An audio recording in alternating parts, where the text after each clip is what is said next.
नमस्कार दोस्तों, stock market studies में फिर से एक बार आपको बहुत बहुत स्वागत है। तो आज मैं फिर से आपके सामने कुछ इंपॉर्टेंस कंपनी का अपडेट शेयर करने वाला हूं। तो इस वीडियो को पूरा लास्ट तक देखना, क्योंकि इस वीडियो के अंदर सिर्फ कंपनी का अपडेट्स नहीं है, कुछ ऐसे हिडन पॉइंट भी है जो आपको बहुत हेल्प करेगा कुछ नया सीखने में।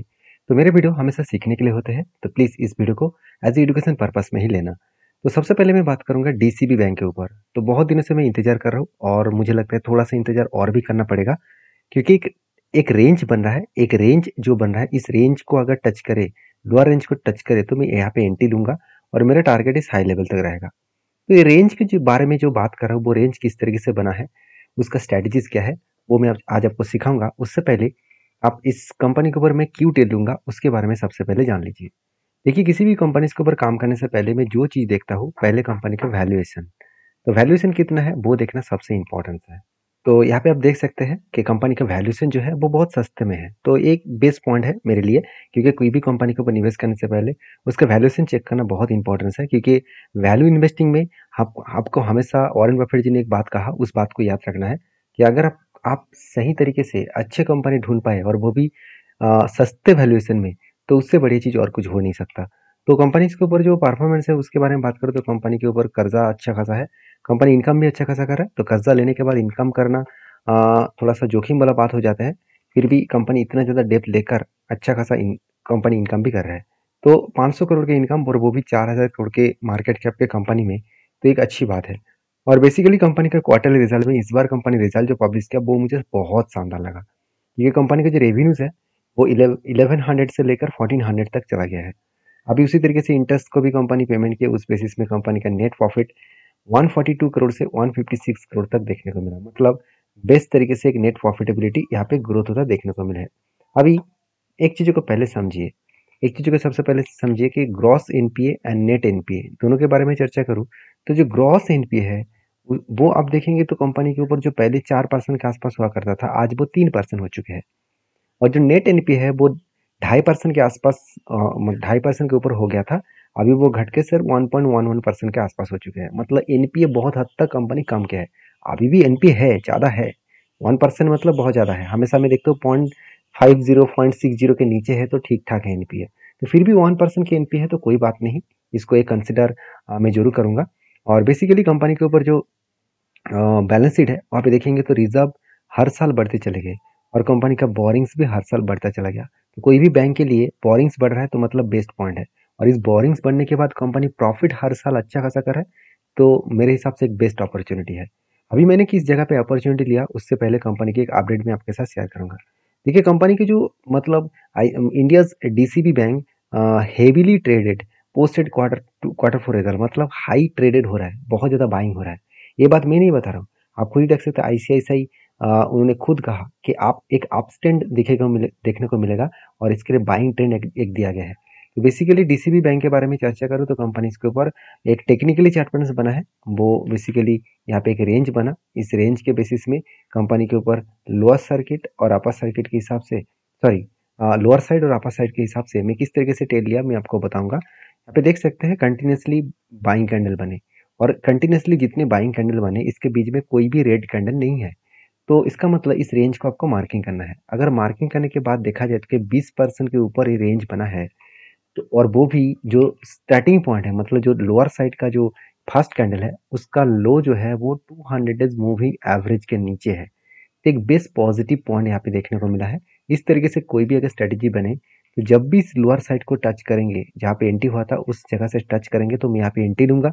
और मेरा टारगेट रहेगा इसका हाई लेवल तक, मतलब जहाँ पे हाई किए थे लास्ट ग्रीन कैंडल, तो उस जगह पे मेरा टारगेट रहेगा। इस स्ट्रेटजीज के ऊपर मैं बहुत बार काम कर चुका हूँ और आपके साथ भी बहुत बार शेयर किया हूँ। तो आपको पता होगा बहुत सारे मैंने इस कंपनी को इस तरीके से स्ट्रेटजीज को ट्रेड लिया, और मुझे शानदार रिटर्न भी मिला। ऐसे नहीं कि जल्द से जल्द मिल गया, कभी कभी 1 साल लग गया, कभी कभी 1.5 साल भी लग चुके हैं। तो कभी कभी 6 मंथ के अंदर, कभी कभी 2 मंथ के अंदर भी टारगेट मिला है। तो वो डिपेंड करेंगे कंपनी कैसा है, कंपनी का परफॉर्मेंस कैसा हो रहा है उसके ऊपर। तो बेसिकली मैं इंतजार कर रहा हूँ इस लेवल आने के लिए, तो अभी तक नहीं आया, तो इसलिए मैं अभी होल्ड करूंगा। मतलब अभी होल्ड मतलब इंतजार करूंगा। तो हर जगह पे मैं टेन नहीं लेता हूँ, हमेशा मैं चीज़ों को समझ कर स्टडी करके वेट करता हूँ। जब मेरा पोजीशन बने तब उस जगह पे मैं एंट्री लेता हूँ। बाकी आपकी क्या राय है जरूर मुझे कमेंट्स करके बताना। नेक्स्ट जो कंपनी उसका नाम है अशोक लेलैंड। तो देखिए, अशोक लेलैंड एक ऐसी कंपनी है जिसके ऊपर मैं बहुत दिनों से इंतज़ार कर रहा हूँ। बहुत दिनों से मैं जब से इस कंपनी के ऊपर काम कर रहा हूँ, तब से लेकर मेरे मन में एक ही डाउट है कि कोविड के बाद टाटा मोटर्स धमाका कर दिया। बाकी मारुति तो पहले से ही धमाका कर रहा है। महिंद्रा धमाका कर दिया। ऑटो सेक्टर में hero मोटोको, Bajaj auto, TVS motor, किसी भी कंपनी को पकड़ लीजिए, आईचआर मोटर, हर कोई कंपनी भाग रहा है। सिर्फ अशोक लेलैंड नहीं भाग रहा है। तो ऐसे क्या प्रॉब्लम है अशोक लेलैंड के जो भाग नहीं रहा था? तो जब मैंने रिसर्च किया तब मुझे कुछ इंपॉर्टेंस पॉइंट देखने को मिला। जैसे आप देखेंगे कंपनी का पी रेशियो बहुत हाई हो गया था, बहुत हाई, 140 तक चला गया था। तो 140 तक चलने वाला पी रेशियो में कोई भी कंपनी के ऊपर इन्वेस्टर नहीं करेंगे। और बड़े इन्वेस्टर जब तक निवेश ना करे तब तक वो शेयर में उतना तेजी ग्रोथ देखने को नहीं मिलेगा। आप जब देखते हैं ना कोई भी शेयर रॉकेट की तरह भाग रहा है, उसका मतलब वहाँ पे दो तरीके से सिनेरियो है। एक, अगर छोटा स्मॉल कैप टाइप कंपनी है तो वो कोई बड़े ऑपरेटर उसको भगा के लेके जा रहा है, उसके बाद पंप करके डंप कर देंगे तो आप फंस जाएंगे। और अच्छे कंपनी, बड़े कंपनी के ऊपर अगर कंपनी धीरे धीरे करके बहुत शानदार तरीके से ऊपर जा रहा है, इसका मतलब वो ऑपरेटर उसको, सॉरी ऑपरेटर नहीं, बड़े बड़े इन्वेस्टर उसको पुश करके ऊपर लेके जा रहा है। इसका मतलब तभी वो इन्वेस्टर निवेश करेंगे जब उसका वैल्यूएशन सस्ते में है। तो इसी कारण की वजह से कंपनी के लास्ट कुछ फ्यू ईयर्स में कंपनी का कुछ खास परफॉर्मेंस नहीं हुआ। मैं आपको चार्ट में दिखाऊंगा। उससे पहले देखिए कंपनी की जो एवरेज कंपनी की इनकम, कभी 8,000 करोड़ बन रहा था, कभी 4,000, कभी 5,000, कभी 6,000। मतलब कोई रेंज नहीं था कि इस बार जो सेल्स हुआ दूसरी बार वो सेल्स ज़्यादा होंगे। लास्ट टाइम कंपनी के सेल्स कुछ चेंज हो गया, 10,000 से 13,000 बना, उसके बाद देखिए 13,500 करोड़ बना। मतलब बेस्ट तरीके से कंपनी का सेल्स जनरेट हुआ। एक्सपेंस को मिटाने के बाद कंपनी का नेट प्रॉफिट 800 करोड़ से 950 करोड़ तक देखने को मिला। मतलब बेस्ट तरीके से कंपनी का एक प्रॉफिटेबिलिटी ग्रोथ देखने को मिला है। बाकी इस कंपनी के एज ए इन्वेस्टर, प्रोमोटर से लेकर एफएसडीएस पब्लिक, हर किसी के पास आपको अच्छा खासा बेस्ट लेवल में एक यहाँ पे क्या देखने को मिलेगा, एक बेस्ट लेवल में यहाँ पे जो इन्वेस्टर है वो इन्वेस्ट करके रखा है। अब आपको मैं यहाँ पे दिखा देता हूँ और भी आपको आसान हो जाएगा। आप ध्यान से देखना, म्यूचुअल फंड ने कुछ क्वांटिटी बेचा और उसका फायदा कौन उठाया? एफआईएस उठाया। तो एफआईएस तो बेवकूफ तो नहीं है। फॉरेन इन्वेस्टर इंडिया में आकर वही कंपनी के ऊपर बाय करे जो कंपनी बेकार है, ऐसे तो होगा नहीं। तो आपको सोचने वाला बात है कि हाँ, आप कहेंगे सर म्यूचुअल फंड क्यों माल बेच रहा है? देखिए म्यूचुअल फंड माल बेच रहा है, शायद उसका पहले नीचे साइड में बाई करके रखे थे। जब गिरावट हुआ था तब एफआईएस ने माल बेच रहा था। और उस टाइम गिरावट के माहौल में डीएस ने, डोमेस्टिक इन्वेस्टर ने बाई किया। और आज जब उसका प्रॉफिट हो गया तो क्या वो रुके रहेंगे? बिल्कुल नहीं, वो पहले ही माल बेचना स्टार्ट कर देंगे। तो बेसिकली आपको चार्ट पैटर्न में आपको दिखाऊंगा। देखिए बहुत दिनों तक, बहुत दिनों का मतलब क्या है, 2018 से लेकर जो जब ऑटो सेक्टर में एक बिग फॉल देखने को मिला, उस सिचुएशन से हिसाब से बात करूं तो यहाँ पे देखिए किस तरीके से 2018 से लेकर, तब से लेकर जब कोविड के टाइम आया और ऑटो सेक्टर में स्लो डाउन आया, तब जिस तरीके से गिरावट हुआ था, उसके बाद हर कोई ऑटो सेक्टर जो प्रीवियस हाई था उस लेवल को ब्रेक करके ऊपर गया। मगर यहाँ पे देखिए कितने टाइम लगा दिया। अराउंड कोविड के टाइम से 2020 से लेकर 2023 के एंड ऑफ पीरियड टाइम तक इस तरीके से सिचुएशन बना। अभी बेसिकली देखा है तो कंपनी के ऊपर जिस तरीके से सिचुएशन क्रिएट हुआ और कफ विद हैंडल पैटर्न्स बना, इस पैटर्न्स के बेसिस में एक ब्रेकआउट लेवल देखने को मिले। और ब्रेकआउट के बाद कंपनी क्या कर रहा है, अभी देख सकते हैं धीरे धीरे करके वो ऊपर जाने का कोशिश कर रहे हैं। अभी देखिए यहाँ पे टाइम लग सकते हैं, मुझे लगता है टाइम लग सकते हैं। और टाइम लगने के बाद अगर ये 300 लेवल तक गए तो मुझे बेस्ट तरीके से रिटर्न मिलेगा। बेस्ट तरीके से मतलब कितना है, 80% के आसपास। और ये टारगेट अगर 2 साल में मिले तो भी मुझे कोई फर्क नहीं पड़ेगा। और मुझे नहीं लग रहा कि वो 2 साल लगाएंगे, क्योंकि इतने टाइम जो कंपनी मतलब वो इंतजार कराया और उसके बाद ब्रेकआउट किया, तो वो कंपनी 1 साल के अंदर अंदर ही टारगेट को अचीव कर सकते हैं। देखिए इसका कोई 100% गारंटी तो नहीं है, मगर मैं बहुत दिनों से मैं इस तरीके से काम करके मेरा एक एक्सपीरियंस के हिसाब से बता रहा हूँ कि चांसेस है कि 1 साल के अंदर अंदर वो टारगेट को अचीव करे। तो बाकी अशोक लेलैंड के ऊपर आपकी क्या राय है, जरूर मुझे कमेंट्स करना। नेक्स्ट जो कंपनी उसका नाम है आईटीसी लिमिटेड। तो बेसिकली आईटीसी के ऊपर सबसे पहले मैं क्वार्टर रिजल्ट आपको दिखाऊंगा, क्योंकि रिजल्ट आने का जब डेट था तब मैंने आपको शेयर किया था कि जब रिजल्ट आएगा सबसे पहले मैं रिजल्ट दिखाऊंगा। देखिए सेल्स में कुछ गड़बड़ी देखने को मिले, क्योंकि सेल्स थोड़ा सा कम हुआ, ऑब्वियसली क्वार्टर बेसिस में कम हुआ। और ईयर पर बेसिस में जो सेल्स देखने को मिला वो थोड़ा सा वीकनेस के बेसिस में है। एक्सपेंस को कंपनी मिटाने के बाद कंपनी का नेट प्रॉफिट 5,200 करोड़ से 5,100 करोड़ के आसपास देखने को मिला।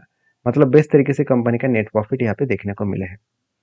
अभी एक चीज़ों को समझो, एक चीज़ों को पहले समझो कि कंपनी के एक चीज़ों को पहले समझ लीजिए आप कि कंपनीज के ऊपर जो नेट प्रॉफिट है वो उतना खास नहीं हुआ। ईयर ऑफ ईयर बेसिस में कंपनी का सेल्स और प्रॉफिट कम हुआ, और क्वार्टर ऑफ क्वार्टर बेसिस में भी कंपनी का प्रॉफिट कम हुआ। तो क्या इसमें इंस्टीट्यूशन ने कोई माल बेचा? चलो वो भी आपको दिखा देता हूँ। अगर मैं इस कंपनी के इंस्टीट्यूशन के बारे में बात करूँ तो देखिए, म्यूचुअल फंड ने माल बेचा नहीं, उल्टा खरीदारी कर ली। और एफएस के पास तो पहले से ही होल्डिंग्स है। और म्यूचुअल फंड ने किस तरीके से बाइंग किया वो भी एक झलक मैं आपको दिखाऊंगा। अभी देखिए, मार्च मंथ में बहुत शानदार तरीके से बाइंग किया, अच्छा खासा क्वांटिटी यहाँ पे एडिंग किया, और यही अच्छा खासा क्वांटिटी एडिंग होने के कारण कंपनी के ऊपर एक अच्छा खासा बूस्ट देखने को मिला। तो मुझे लगता है शानदार तरीके से एक ग्रोथ यहाँ पे देखने को मिला है, और इसी ग्रोथ के बेसिस में कंपनी आगे बढ़ेंगे। बाकी आईटीसी के ऊपर जो टेक्निकली चार्ट पैटर्न्स है उसके बारे में बात करूँ तो मैं बहुत पहले से ही एक एंटी लेकर रखा हूँ।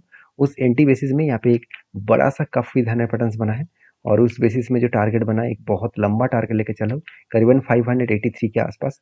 तो मेरा टारगेट इस लेवल तक है। मुझे लगता है इतना आसानी से वो टारगेट नहीं मिलेगा, क्योंकि बहुत ज़्यादा वोलेटिलिटी है और सेल्स प्रॉफिट कम हुआ है, तो और भी ज़्यादा गिरावट का माहौल देखने को मिल सकता है। अगर गिरावट हुआ तो कहाँ तक आ सकता है? पहले एक सपोर्ट यहाँ पे मिलेगा 400 के लेवल तक, और दूसरा सपोर्ट 360 लेवल तक। तो दो लेवल है, इस दो लेवल तक आ सकते हैं। अभी देखिए, कुछ कंपनीज के ऊपर आपको जल्द से जल्द टारगेट मिलेगा, और जल्द से जल्द आपको प्रॉफिट बुक कर मतलब सिचुएशन दिखेगा, ऐसे होगा नहीं। आपको मार्केट के ऊपर भरोसा करना होगा, कंपनीज के ऊपर आपको सही तरीके से भरोसा करना होगा। अगर कंपनी सही दिशा में चल रहा है तो उसके ऊपर आप ट्रस्ट बिल्ड कर सकते हैं। तो मेरे कहने पे कोई भी ट्रेड मत लेना, क्योंकि मेरे कहने पे ट्रेड लेंगे तो आपको लॉसेस होने का चांसेस रहेगा। तो प्लीज़ आपके रिसर्च के हिसाब से, आपके ओपिनियन के हिसाब से ट्रेड लेना, और आपके जो सेबी रजिस्टर्ड एडवाइजर है उसके साथ बातचीत करके काम करना, क्योंकि मैं कोई सेबी रजिस्टर्ड एडवाइजर नहीं हूँ। नेक्स्ट जो कंपनी उसका नाम है केपीआई ग्रीन एनर्जी।